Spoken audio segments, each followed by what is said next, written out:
Good evening, Mr. Shapiro. My name is Josh. It's a pleasure to meet you. So, political polarization in America is an increasing problem as the years go by.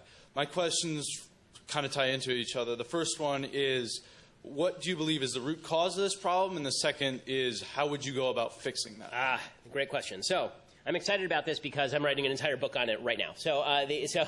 I think that the root cause of the political divisions in American society and Western civilization more broadly is that there is a telos-shaped hole in our heart that is now being filled with tribalism. So that's a very complicated way of saying that telos means purpose for those who are not philosophy students. In the Aristotelian and Platonic view, the way that you derive your value as a human being is by acting in accordance with nature's law, essentially. That if you look at the universe, what you see is that man is a creature of reason.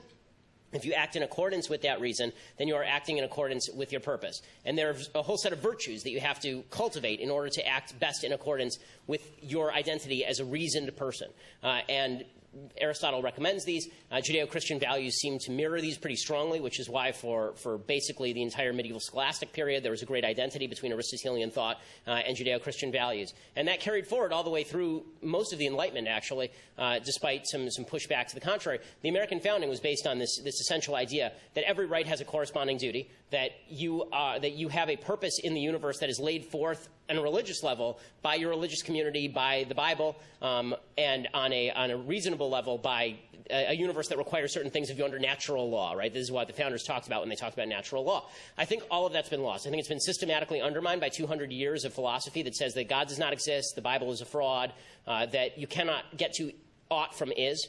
Right, the David Hume distinction that just because the universe is a certain way doesn't mean that's how you ought to be. And once you do that, and you say to everybody, make your own purpose, it turns out people are not good at making their own purpose. When people try to make their own purpose, they end up usually at hedonism or at self-interest or at the triumph of the will, or at the idea that if we shape together as a community, then we can create utopia together. And you've seen all of those things happen in the 20th century. I think now the most common area in which people are finding fulfillment is tribalism. Because our sense of community has broken down so much, because religious communities have declined, people don't see each other as neighbors or friends anymore. We look at the United States and we don't see a set of common principles that we all hold to. I mean, this is a perfect example tonight. We need probably dozens of security members just for me to talk. We don't have the same set of values anymore.